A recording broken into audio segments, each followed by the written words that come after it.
इस वीडियो में हम बात करेंगे इंटरनेशनल खबरों की और सबसे पहले बात होगी ईरान, अमेरिका, इजराइल के बीच में छिड़े युद्ध और उसके बीच में स्ट्रेट ऑफ हॉर्मुज़ जो बंद है, जहां पर दुनिया का 20% तेल आयात किया जाता है।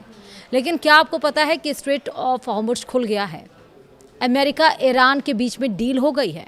सैटेलाइट में जहाज़ों का काफिला जाते हुए दिखाई पड़ रहा है। जी हाँ, नमस्कार, आप देख रहे हैं न्यूज़ 18 का डिजिटल प्लेटफॉर्म। मैं हूं आपके साथ श्रुति श्रीवास्तव। अमेरिका और ईरान के बीच शांति समझौते पर सहमति बन गई है। डोनाल्ड ट्रंप ने कहा कि हॉर्मुज़ जलडमरूमध्य हमेशा के लिए टोल फ्री रहेगा और सभी मोर्चों पर युद्ध खत्म होगा। वहीं ईरानी मीडिया में सामने आए मौसदे में 300 अरब डॉलर के पुनर्निर्माण पैकेज, 24 अरब डॉलर की फ्री संपत्ति की रिहाई और प्रतिबंध हटाने जैसे कई बड़ी शर्तों का जिक्र है। अब सबकी नज़र 19 जून को जिनेवा में होने वाले हस्ताक्षर पर टिकी हुई है। चलिए विस्तार से समझिए। दरअसल अमेरिका और ईरान के बीच शांति की डील पर सहमति बन गई है, लेकिन सामने आ रहे ड्राफ्ट को देखकर सवाल भी उठ रहे हैं।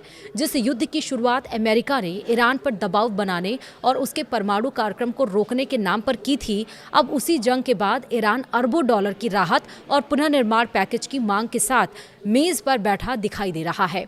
अमेरिकी राष्ट्रपति डोनाल्ड ट्रंप ने रविवार को कहा कि दोनों देशों के बीच शांति समझौता हो गया है और इसके तहत सभी मोर्चों पर सैन्य अभियान तुरंत और स्थायी रूप से बंद होंगे। इसमें लेबनान का मोर्चा भी शामिल है। ट्रंप बोले कि हॉर्मुज़ हमेशा टोल फ्री रहेगा। ब्रिटिश अखबार द टाइम्स से बातचीत में ट्रंप ने यह दावा किया कि दुनिया के सबसे अहम समुद्री मार्गों में शामिल हॉर्मुज़ जलडमरूमध्य अब स्थायी रूप से टोल फ्री रहेगा। ट्रंप ने यह भी कहा कि इस समझौते ने इजरायल को एक संभावित बड़ी तबाही से बचाया है। उन्होंने दावा किया कि इजरायली प्रधानमंत्री बेंजामिन नेतन्याहू इस डील के खिलाफ थे, लेकिन इसके बावजूद समझौता कराया गया। शांति समझौते का ऐलान करते हुए ट्रंप ने चेतावनी भी दी। उन्होंने कहा कि अगर ईरान भविष्य में परमाणु समझौते तक नहीं पहुंचता तो सैन्य कार्रवाई दोबारा शुरू हो सकती है।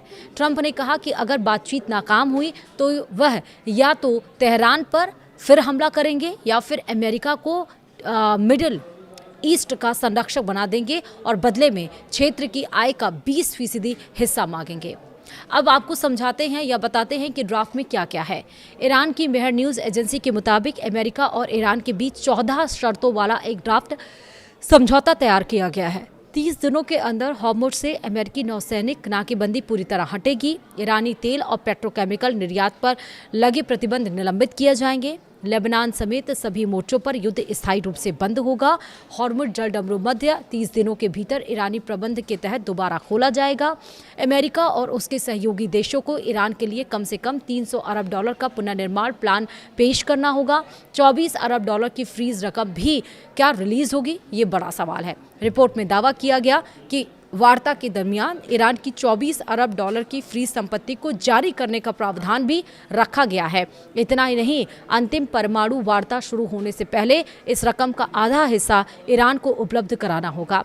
वहीं परमाणु मुद्दे पर 60 दिन की नई जंग समझौते के मुताबिक अगले 60 दिनों तक ईरान के परमाणु कार्यक्रम पर बातचीत चलेगी।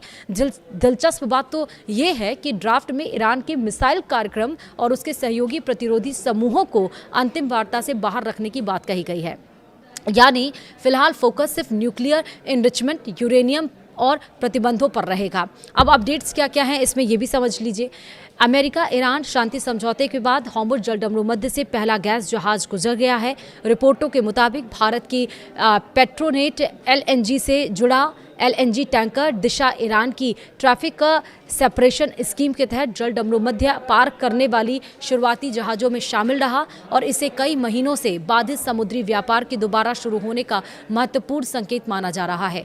ईरान के विदेश मंत्री अब्बास अराक्ची ने हाल ही में घोषित यूएस ईरान समझौते पर राजनयिक बातचीत का दायरा बढ़ाया। उन्होंने मिस्र, इराक और तुर्की के विदेश मंत्रियों के साथ पहले हुई बातचीत के अलावा जापान के विदेश मंत्री तोशिमित्सु मोतिगी से भी फ़ोन पर बात की है। आराक्ची की टेलीग्राम चैनल पर जारी एक बयान के अनुसार दोनों मंत्रियों ने यूएस ईरान समझौते पर चर्चा की और अपने विचार साझा किए। बातचीत के दरमियान आराक्ची ने समझौते की मुख्य बातों का जिक्र किया और उम्मीद जताई है कि इसके लागू होने से ईरान और जापान के बीच आर्थिक सहयोग का एक नया दौर शुरू होगा। वहीं लेबनान को अमेरिका ईरान समझौते पर स्पष्टता का इंतजार कर रहा है। एक आधिकारिक सूत्र ने सोमवार को एएफपी को बताया कि लेबनानी अधिकारियों को लेबनान सहित पूरे पश्चिम एशिया में संघर्ष को खत्म करने वाली डील का ब्यौरा नहीं मिला। संयुक्त राज्य अमेरिका और ईरान के बीच हुई डील का विवरण मिलना अभी बाकी है। वहीं डील के प्रावधानों पर अनिश्चितता के बीच लेबनान की सरकारी राष्ट्रीय समाचार एजेंसी ने देश के दक्षिणी हिस्सों में रुक कर तोपखाने से गोलीबारी होने की सूचना दी। हालांकि कोई हवाई हमला दर्ज नहीं किया गया। हिंसा का स्तर हाल के दिनों की तुलना में काफ़ी कम था। लेकिन सबसे अच्छी बात यह कि दोनों देशों के बीच में अब समझौता हो गया है। लेकिन क्या इजराइल इस समझौते को मानेगा या नहीं मानेगा, मैं आपको इस नेक्स्ट वीडियो में बताऊंगी जो मैं बनाने जा रही हूं। लेकिन आपको ये भी समझना जरूरी है कि 19 तारीख को जिनेवा में जो मीटिंग है सबकी नज़रें उस पर टिकी हुई हैं, क्योंकि फाइनल स्टैंपिंग उसी में होगी। 28 फरवरी से ये युद्ध शुरू हुआ था। 3 महीने लगभग इस युद्ध को होने जा रहे हैं। कितनी तबाही ये लेकर आया पूरी दुनिया में। आप देखिए, आर्थिक संकट कहीं ना कहीं खड़ा हो गया और तब जाकर ये युद्ध अब खत्म होने के कगार पर है। फिलहाल वीडियो में था ही। नमस्कार।